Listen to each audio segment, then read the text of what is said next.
शिव पार्वती के विवाह का आरंभ। हिमालय के द्वारा शिव के गोत्र के विषय में प्रसन्न होने पर नारद जी के द्वारा उत्तर हिमालय का कन्यादान करके शिव को दहेज देना तथा शिवा का अभिषेक करना। ब्रह्मा जी कहते हैं नारद इसी समय वहाँ गर्गाचार्य प्रेरित हो मैना सहित हिमवान ने कन्यादान का कार्य आरंभ किया। उस समय वस्त्र आभूषण से विभूषित महाभागा मैना सोने का कलश लिए पति हिमाचल के दाहिने भाग में बैठी। तदपश्चात पुरोहित सहित हर्ष से भरे हुए शैल राज ने पाद आदि के द्वारा वर का पूजन किया। पूजन करके वस्त्र चंदन और आभूषणों द्वारा उनका वर्णन किया। इसके बाद हिमाचल ने ब्रह्माणु से कहा, आप लोग तिथि आदि के कीर्तन पूर्वक कन्यादान के संकल्प वाक्य का प्रयोग बोले। और क्यों कन्यादान करेंगे मंत्र पढ़ेंगे और क्यों मंत्र पढ़ोगे उसके लिए अवसर आ गया है। वे सब दिजे श्रेष्ठ काल के ज्ञाता थे। अंत तथास्यो कहकर वे सब बड़ी प्रसन्नता के साथ तिथि आदि का कीर्तन करने लगे। तदंतर सुंदर लीला करने वाले परमेश्वर शंभु के द्वारा मन ही मन में प्रेरित हो हिमाचल ने प्रसन्नता पूर्वक हंसकर उससे कहा, शंभु आप अपने गोत्र का परिचय दे। वो क्यों था गोत बताओ दाता। पर वर कुल नाम वेद और शाखा का प्रतिपादन करे। अब अधिक समय नहीं बिताए। वो क्यों जात बताओ गोत बताओ था कक्षा कुल में था पिताजी का नाम बताओ क्या। हाँ, हिमाचल की ये बात सुनकर भगवान शंकर सन्मुख होकर विमुख हो गए। यथोचितनीय होकर भी तत्काल शोचनीय अवस्था में पड़ गए। उस समय श्रेष्ठ देवताओं मुनियों गर्दजों यशों और सिद्धों ने देखा कि भगवान शिव के मुख से कोई उत्तर नहीं निकल रहा है। नारद ये देखकर तुम हंसने लगे और महेश्वर का मन ही मन में स्मरण करके गिरिराज से यूं बोले। नारद ने कहा, पर्वतराज तुम मूढ़ता के वशीभूत होकर कुछ भी नहीं जानते हो। महेश्वर से क्या कहना चाहिए और क्या नहीं इसका तुम पता ही नहीं है। वास्तव में तुम बड़े भाई मूर्ख हो। तुमने इस समय साक्षात हर के मेन का गोत्र पूछा है। ये फोन पर बंद कर दे वगैरह डाते हैं बच्चे। ये भाग दौड़ी मत राखो कर बिल्कुल। ये दूजा डिस्टर्ब कर थे खुद दिए जाओ। एक आधा घंटा में कई पकड़े हुए 1 घंटा में पहाड़ न टूटे। और उसे बताने के लिए इन्हें प्रेरित किया है। तुम्हारी ये बात अत्यंत उपवासजनक है। पर्वत राज इनके गोत्र और कुल और नाम को तो विष्णु और ब्रह्मा भी नहीं जानते हैं, फिर दूसरों की क्या चर्चा है। शैल राज जिनके एक दिन में करोड़ ब्रह्माओं का लय होता है, उन्हीं भगवान शंकर को तुमने आज काली के तपोबल से प्रत्यक्ष देखा है। इनका कोई रूप नहीं है। ये प्रकृति से परे निर्गुण पर ब्रह्म परमात्मा है। निराकार निर्विकार मायाधीश एवं प्रभतर हैं। गोत्र कुल और नाम से रहित स्वतंत्र परमेश्वर है। साथ ही अपने भक्तों के प्रति बड़े दयालु है। भक्तों की इच्छा से ही ये निर्गुण रूप हो जाते हैं। निराकार होते हुए भी सुंदर शरीर धारण कर लेते हैं और ए नामा होकर भी बहुत से नाम वाले हो जाते हैं। ये गोत्रहीन होकर भी उत्तम गोत्र वाले हैं। कुलहीन होकर भी कुलीन है। पार्वती की तपस्या से ही ये आज तुम्हारे जामात बन के आए हैं। इसमें कोई संशय नहीं है। गिरी श्रेष्ठ इस लीला विवारी परमेश्वर ने चराचर जगत को मोह में डाल रखा है। कोई कितना ही बुद्धिमान क्यों ना हो, वो भगवान शिव की अच्छी तरह नहीं जानता। ब्रह्मा जी कहते, मुनि ऐसा कहकर शिव जी की इच्छा से कार्य करने वाले तुझ ज्ञानी देव ऋषि ने शैल राज को अपनी वाणी से हर्ष प्रदान करते हुए फिर इस प्रकार उत्तर दिया। नारद बोले, शिवा को जन्म देने वाले तात महाशैल, मेरी बात को सुनो और इसे सुनकर अपनी पुत्री शंकर जी के हाथ में दे दो। लीला पूर्वक रूप धारण करने वाले सरगुण महेश्वर का गोत्र और कुल केवल नाद ही है। क्या है? नाद। नाद और बिंद। नाद है वह सिर, बिंद है वह शरीर। ठीक है, इसको बोलते हैं नाद और बिंद। ये जोगी गला में अड्डा टेरियन है ना के वह दो, एक तो नाद रहे, एक बिंद रहे, एक तो मातो है, एक शरीर है। शिव और शक्ति, इस बात को अच्छी तरह समझ लो। शिव नादमय है और नाद शिवमय है, ये सर्वथा सच्ची बात है। नाद और शिव इन दोनों में कोई अंतर नहीं है। शैलेंद्र सृष्टि के समय सबसे पहले लीला के लिए सरगुण रूप धारण करने वाले शिव से नाद ही प्रकट हुआ है। अंत वे सबसे उत्कृष्ट है नाद। ध्वनि उठा अपनी। हिमालय इसलिए मन ही मन में सर्वेश्वर शंकर के द्वारा प्रेरित हो मैंने आज अभी वीणा बजाना आरंभ कर दिया था। ब्रह्मा जी कहते, मुनि तुम्हारी ये बात सुनकर गिरिराज हिमालय को संतोष प्राप्त हो गया और उनके मन का सारा विस्मित जाता रहा। तदंतर श्री विष्णु आदि देवता तथा मुनि सबके सब विश्रय रहित हो नारद को साधुवाद देने लगे। बोला, धन्यवाद भाई, अच्छा बताया रहेगा। महेश्वर की चंकित हो बड़ी प्रसन्नता के साथ परम सर बोले, अहो जिनकी आज्ञा से इस विशाल जगत का प्रगट हुआ है, जो प्रभतर आत्मबोध स्वरूप स्वतंत्र लीला करने वाले तथा उत्तम भाव से ही जानने योग्य हैं, उन त्रिलोकी नाथ भगवान शंभु का आज हम लोगों ने भली भांति दर्शन किया है। तदंतर हिमवान ने विभिन्न द्वारा प्रेरित हो भगवान शिव को अपनी कन्या का दान कर दिया। कन्या दान करते समय वे बोले, इमा कन्या तुम्हें ददामि परमेश्वर बार्या रथ प्रेणु गुरहणु प्रसिद्ध कलेश्वर सकलेश्वर। परमेश्वर मैं अपनी कन्या आपको देता हूँ, आप इसे अपनी पत्नी बनाने के लिए ग्रहण करें। सर्वेश्वर इस कन्यादान से आप संतुष्ट हो। इस मंत्र का उच्चारण करके हिमाचल ने अपनी पुत्री त्रिलोकी जननी पार्वती को महान देवता रुद्र के हाथ में दे दिया। इस प्रकार शिवा का हाथ शिव के हाथ में रखकर शैल राज मन ही मन में बड़े प्रसन्न हुए। उस समय वे अपनी मनोरथ के महासागर को पार कर गए थे।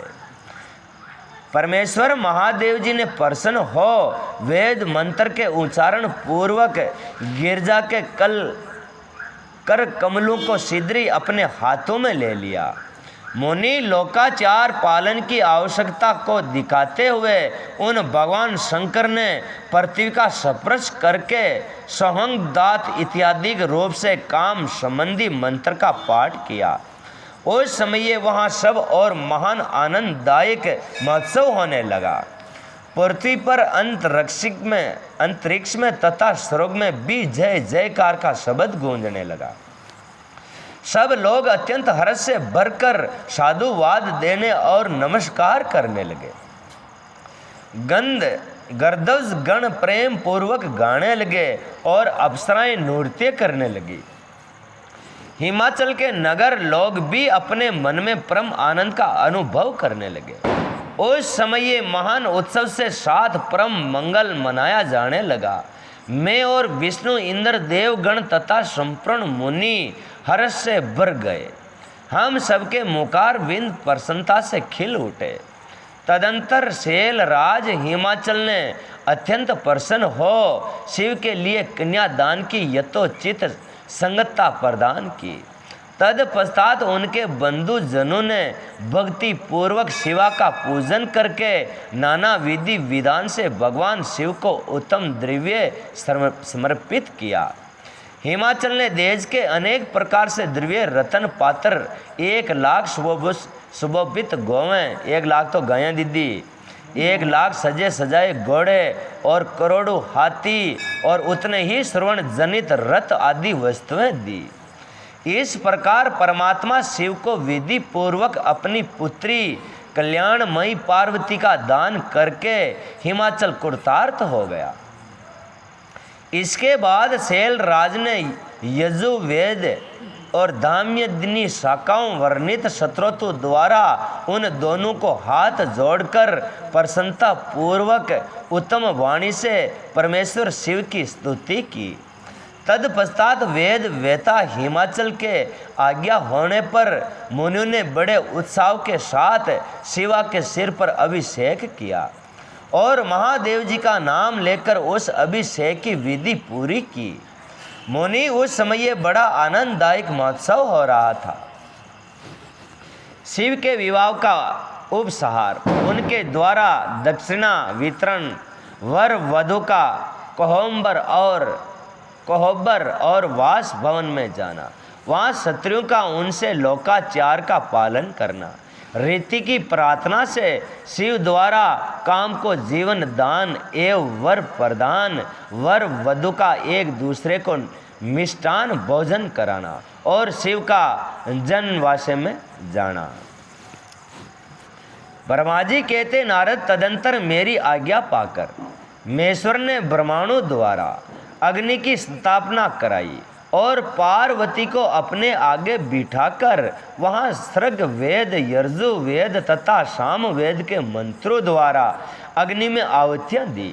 तात उन समय काली के भाई मेनाक ने लावाही अंजलि दी और काली तथा शिव दोनों ने आहुतियाँ देकर लोकाचार का आश्रय ले प्रसन्नता पूर्वक अग्नि देव की परिक्रमा की। नारद तदंतर शिव की आज्ञा से मुनियों सहित मैंने शिवाहा का शेष कार्य प्रसन्नता पूर्वक पूरा किया। फिर उन दोनों दंपति के मस्तक का अभिषेक हुआ। ब्रह्माणु ने उन्हें आदर पूर्वक ध्रुव का दर्शन कराया। तत्पश्चात हृदय दयाल बनक का कार्य हुआ। फिर बड़े उत्साह के साथ स्वाति वाचक किया है। इसके पश्चात ब्रह्माणु की आज्ञा से शिव ने शिवा के सिर में सिंदूर दान किया। उस समय ये गिरजा नंदनी उमा की शोभा अद्भुत और वर्णनीय हो रही थी। फिर ब्रह्माणु के आदेश के वे शिव दंपति एक आसन पर विराजमान हो भक्तों के चित्त को आनंद देने वाली उत्तम शोभा पाने लगे। मुनि तदंतर अद्भुत लीला करने वाले उन दंपतियों ने मेरी आज्ञा पाकर अपने शतान पर आ और सवेतर प्रवासन किया।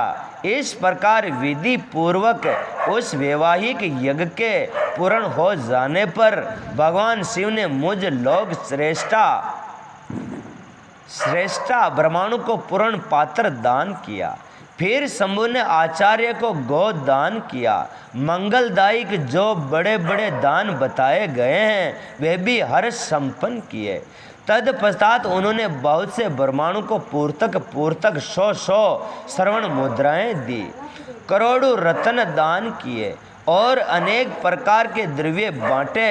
उस समय सब देवता तथा दूसरे चराचर जीव मन में बड़े प्रसन्न हुए और जोर जोर से जय जयकार की ध्वनि होने लगी। सब और मांगलिक शब्दों और गीत होने लगे। वादों की मनोहर ध्वनि सबके आनंद को बढ़ाने लगी। इसके बाद श्री विष्णु में देवता ऋषि तथा अन्य सब लोग गिरजा से आज्ञा ले बड़ी प्रसन्नता के साथ शीघ्र ही अपने डेरे में चले आए। उस समय हिमाचल नगरी की शस्त्रियाँ आनंद मगन हो शिव और पार्वती को लेकर कोहबर में गई। वहाँ उस सब ने आदर पूर्वक वर वधु से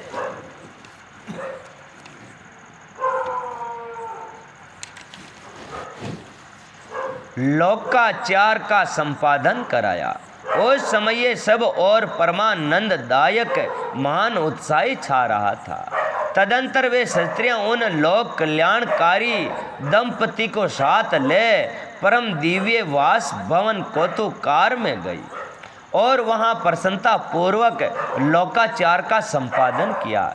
इसके बाद गिरजा राज के नगर की स्त्रियों ने समीप आकर मंगल कृत करके उन नव दंपति को केली गृह में पहुंचाया और जय ध्वनि करती हुई उनके गठबंधन की गांठ खोलने और आदि का कार्य संपन्न किया। उस समय उन नूतन दंपति को देखने के लिए 16 दिव्य नारियां बड़े आदर के साथ शीघ्रता पूर्वक वहां आ गई। उनके नाम इस प्रकार है: सरस्वती, लक्ष्मी, सावित्री, गंगा, अदिति, सच्ची, लोपामुद्रा, अरदंती, अहल्या, तुलसी, सुहा, रोहिणी, पृथ्वी, शतरूपा, संजा, रति, ये देव गणाएं तथा मनोहरणी देव कन्या, नाग कन्या और मुन्नी कन्या भी वहां आ पहुंची। वहां जितनी स्त्रियां उपस्थित थी उन सबकी गणना करने में कौन समर्थ है। उनके दिए हुए रतन सिंहासन पर भगवान शिव के प्रसन्नता पूर्वक बैठे।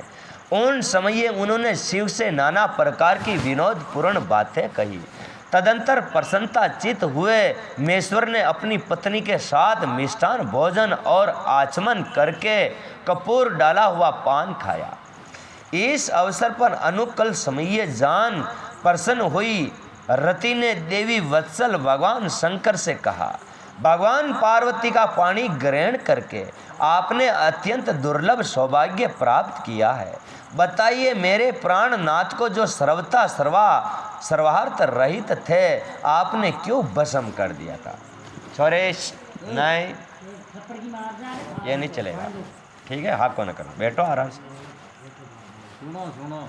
अब मेरे वहाँ पति को जीवित कीजिए। ये बात कोई की रति का देव ने पहली पन्नाबा का चक्कर में देवता वाने कामदेव ने खंदायो कि याने जागृत करो खंदाता ने जो अंधा था तीसरी नेत्र खोलियो जो कामदेव ने भस्म कर दी दो। तो अब वह रति वाने फाचो जिंदो करा रही हो कि अंदाता थाको ब्याह हो जो थोक थोपो मनी दे दो थाका पियाव मारा बिंदनी फाचो जिंदो कर दो अंदाता। अब यहाँ मेरे पति को जीवित कीजिए और अपने अंतकरण से काम संबंधी व्यापार को जगाइए। आपको और मुझको जो समान रूप से वियोग जनित संताप प्राप्त हुआ है उसे दूर कीजिए। वो क्यों थेणी रांडी रांड हार में ही रांडी रांडी के तरह दे थाकी लुगई मरगी उड़े अरे मारा बींद ने भी थेड़ा मारने को जो आपने दिन आचे निकले अंदर था। अब थेणी सुखी है या तो मने भी फिर सुखी कर दो। मेसर आपके इस विवाह महोत्सव में सब लोग सुखी हुए हैं, केवल मैं ही अपने पति के बिना दुख में डूबी हुई हूँ। देव शिव शंकर प्रसन्न होइए और मुझे सनाथ कीजिए। दीन बंधु परम प्रभु अपनी कही हुई बात को सत्य कीजिए। चराचर प्राणियों सहित तीनों लोकों में आपके सिवा दूसरा कौन है जो मेरे दुख का नाश करने में समर्थ हो। ऐसा जानकर आप मुझ पर दया कीजिए।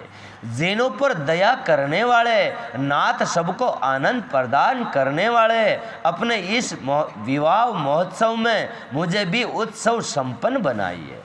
मेरे प्राणनाथ के जीवित होने पर ही मैं अपनी प्रिया पार्वती के साथ आपका सुंदर विवाह पूर्ण होगा। वो क्यों हमारा बींद ने उद्योग करो न तो था का वो ब्याह संपूर्ण नहीं बैठे खीर की फान बैठ ही जाता था क्या।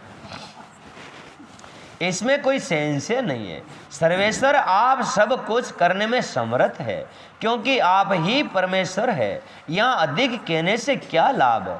सर्वेश्वर आप शीघ्र ही मेरे पति को जीवित कीजिए। ऐसा कहने पर रति ने गांठ में बंधा हुआ कामदेव के शरीर का भस्म शंभू को दे दिया। खई दीदी वाह भानी वाह जीजे वाह मरिया हाग ये हारे देवता की वक्त हो गई यहाँ की भानी ने राख लेके खिजाड़े गंदा था राजी है जड़ा थारा भिन्न ताजा कर दे।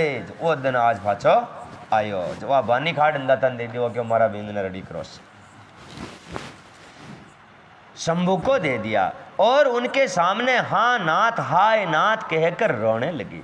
रति का रुदन सुनकर सरस्वती आदि सभी देवियां वे भी रोने लगी और अत्यंत दीन वाणी से बोली, प्रभु आपका नाम भक्त वसल है, आप दीन बंधु और दया के सागर है। अंते काम को जीवित दान दीजिए और रति को उत्साहित कीजिए, आपको नमस्कार है। ब्रह्मा जी कहते, नारद उन सबकी ये बात सुनकर महेश्वर प्रसन्न हो गए। उन करुणा के सागर प्रभु ने तंत काल ही रति पर कृपा की। भगवान शूल पाणी की अमृतमयी दृष्टि पड़ते ही पहले जैसे रूप वेश और चिन्ह से युक्त अद्भुत मूर्ति धारी सुंदर कामदेव उस भस्म से प्रकट हो गया। अपने पति को वैसे ही रूप में आकृति मंद मुस्कान और धनुष बाण से युक्त देख रति महेश्वर को प्रणाम किया। वे कृतार्थ हो गई। उसने प्राणनाथ की प्राप्ति कराने वाले भगवान शिव का अपने जीवित पति के साथ हाथ जोड़कर बार बार सतवन किया। पति सहित काम की हुई स्थिति को सुनकर दया हृदय से भगवान शंकर अत्यंत प्रसन्न हुए और इस प्रकार बोले। शंकर ने कहा, मनोभाव पत्नी सहित तुमने जो स्तुति की है उसे मैं बहुत प्रसन्न हूँ। स्वयं प्रकट होने वाले काम तुम वर मांगो, मैं तुम्हें मनवांछित वस्तु दूंगा। शंभु का ये वचन सुनकर कामदेव महान आनंद से मगन हो गया और हाथ जोड़कर मस्तक झुकाकर गद वाणी से बोला। कामदेव ने कहा, देव देव महादेव करुणा के सागर प्रभु, यदि आप मुझ पर प्रसन्न है तो मेरे लिए आनंददायक होइए। प्रभु पूर्वे काल में मैंने जो अपराध किया था उसे क्षमा कीजिए। सब जनों के प्रति परम प्रेम और अपने चरणों की भक्ति दीजिए।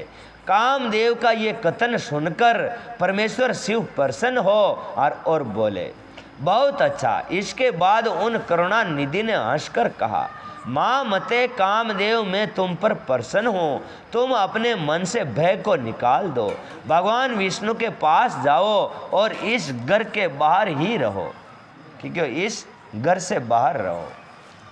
तदंतर काम शिव को प्रणाम करके बाहर आ गया। विष्णु आदि देवताओं ने उसे आशीर्वाद दिया।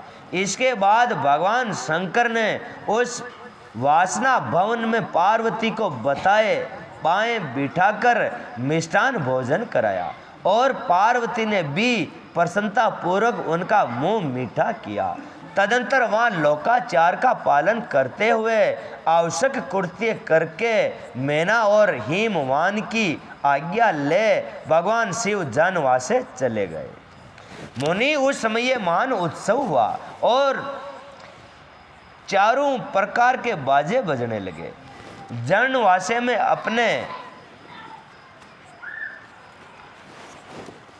अपने स्थान पर पहुंचकर शिव ने लोकाचार वश मुनियों को प्रणाम किया।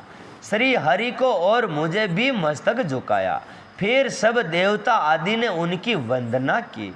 उस समय वहाँ जय जयकार नमस्कार तथा समस्त विघ्नों का विनाश करने वाली शुभदायिनी वेद ध्वनि भी होने लगी। उनके बाद मैंने भगवान विष्णु ने तथा इंद्र और ऋषि और सिद्धि आदि ने भी शंकर जी की स्तुतियाँ की। गिरजा नायक महेश्वर की स्तुति करके वे विष्णु आदि देवता प्रसन्नता पूर्वक उनकी यथोचित सेवा में लग गए। तत्पश्चात लीला पूर्वक शरीर धारण करने वाले महेश्वर शंभु ने उन सबको सम्मान दिया। फिर उन परमेश्वर की आज्ञा पाकर विष्णु आदि देवता अत्यंत प्रसन्न हो अपने अपने विश्राम स्थान को चले गए। रात को परम सुंदर सजे हुए वास गृह में शयन करके प्रातः भगवान शिव का जनवासे से आगमन। ब्रह्मा जी कहते, तदंतर भाग्यवानों में श्रेष्ठ और चतुर गिरजा राज हेमवान ने बारातियों को भोजन कराने के लिए अपने आंगन को सुंदर ढंग से सजाया। तथा अपने पुत्रों एवं अन्य पर्वतों को भेजकर शिव सहित उस देवताओं को भोजन के लिए बुलाया। जब सब लोग आ गए तब उनको बड़े आदर के साथ उत्तमोत्तम भोज्य पदार्थों का भोजन करवाया। भोजन के पश्चात हाथ मुंह धो कुल्ला करके विष्णु आदि सब देवता विश्राम के लिए प्रस्थान पूर्वक अपने अपने डेरे में चले गए। मैना की आज्ञा से साध्वी स्त्रियों ने भगवान शिव से भक्ति पूर्वक प्रार्थना करके उन्हें महान उत्सव से परिपूर्ण सुंदर वास भवन में ठहराया। मैना के दिए हुए मनोहर रत्न सिंहासन पर बैठकर आनंदित हुए समूह ने उस वास मंदिरों का निरीक्षण किया। वे भवन प्रज्वलित हुए सैकड़ों रत्नमय पर दीपों के कारण अद्भुत प्रभा से उदासित हो रहा था। वहाँ रत्नमय पात्र तथा रत्नों के ही कलश रखे हुए थे। मोती और मणियों से सारा भवन जगमगा रहा था। रत्नमय दर्पण की शोभा से संपन्न तथा श्वेत चौरों से अलंकृत था। मुक्ता मणियों की सुंदर मालाओं बंधवारों से अवेष्टित हुआ वे वास भवन बड़ा समृद्धिशाली दिखाई दे रहा था। उसकी कई उपमा नहीं थी। वे महाद्वितीय अति विचित्र परम मनोहर तथा मन को आह्लाद प्रदान करने वाला था। उसके परस्पर नाना प्रकार की रचनाएं की गई थी। बेल बूटे निकाले गए थे। शिव जी के दिए हुए वर का ही मान एवं अनुपन प्रभाव दिखता हुआ वे शोभाशाली भवन शिवलोक के नाम से प्रसिद्ध किया गया। नाना प्रकार के सुगंधित श्रेष्ठ दियों से सुवासित तथा सुंदर प्रकाश से परिपूर्ण था। वहाँ चंदन और अगर की सम्मिलित गंध फैल रही थी। उस भवन में फूलों की सेज बिछी हुई थी। विश्वकर्मा ने बनाया हुआ वे भवन नाना प्रकार के विचित्रों से सुशोभित था। श्रेष्ठ रत्नों की सारभूता मणियों से निश्चित सुंदर द्वारों हारों द्वारा उस वासगृह को अलंकृत किया गया था। उसमें विश्वकर्मा ने निर्मित कुर्मित वैकुंठ ब्रह्मलोक कैलाश इंद्र भवन तथा शिवलोक आदि दिख रहे थे। ऐसे आश्चर्यजनक शोभाओं से संपन्न उस वास भवन को देखकर गिरजाराज हिमवान की प्रशंसा करते हुए भगवान महेश्वर बहुत संतुष्ट हुए। वहाँ अति रमणीय रत्न जड़ित उत्तम पलंग पर परमेश्वर शिव बड़ी प्रसन्नता के साथ लीला पूर्वक सो। इधर हिमाचल ने बड़ी प्रसन्नता से अपनी समस्त भाई बंधु एवं दूसरे लोगों को भी भोजन कराया तथा जो कार्य शेष रह गए उन्हें भी पूर्ण किया। शैलराज हिमाचल इस प्रकार आवश्यक कार्य में लगे हुए थे और प्रियतम परमेश्वर शिव शयन कर रहे थे। इसमें ये सारी रात बीत गई और प्रातः काल हो गया। प्रभात काल होने पर धैर्यवान उत्साही पुरुष नाना प्रकार के बाजे बजाने लगे। उस समय श्री विष्णु आदि सब देवता सानंद उठे और अपने इष्ट देव महेश्वर शिव का स्मरण करके वहां से कैलाश को चलने के लिए जल्दी जल्दी तैयार हो गए। उन्होंने अपने वाइन भी सुशोभित कर लिए।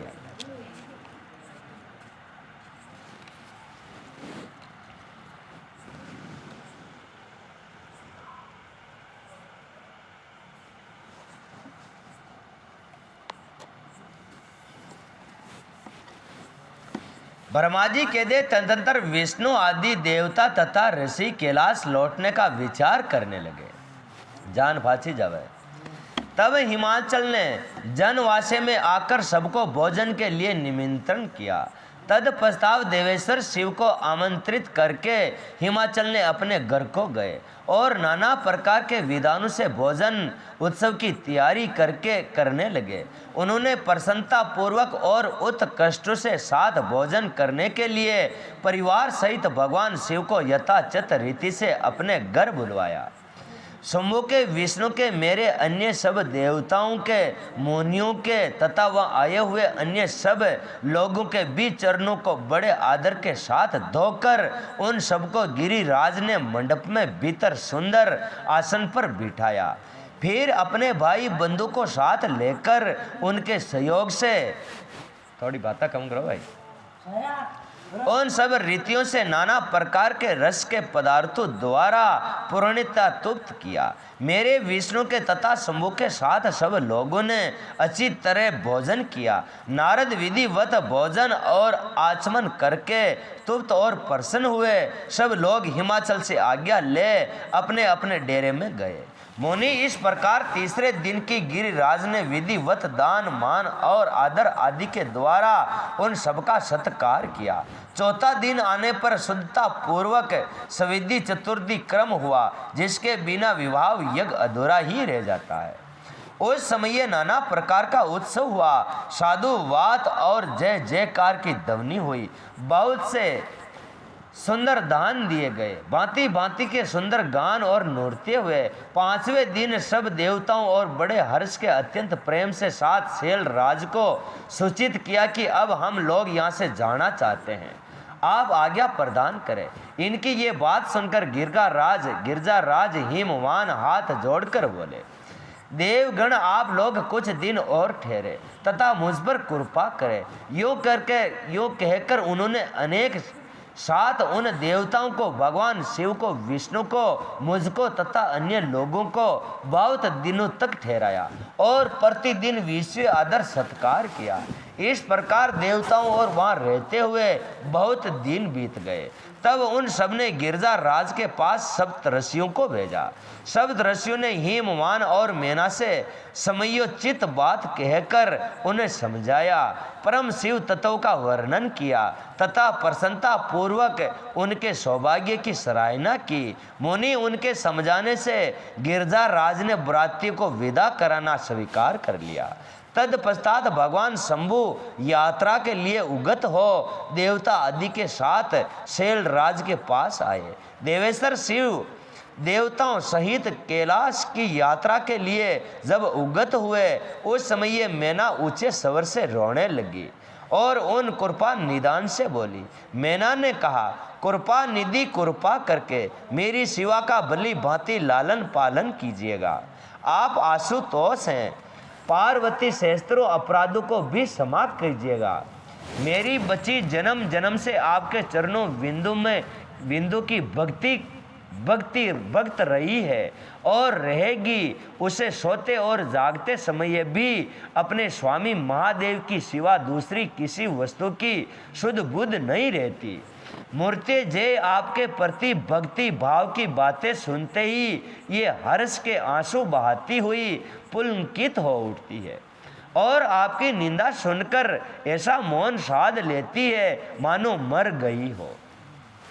ब्रह्मा जी कहते, नारद ऐसा कहकर मैना ने अपनी बेटी शिव को सौंप दी और उन दोनों के सामने ही ऊंचे स्वर से रोती हुई वे मूर्छित हो गई।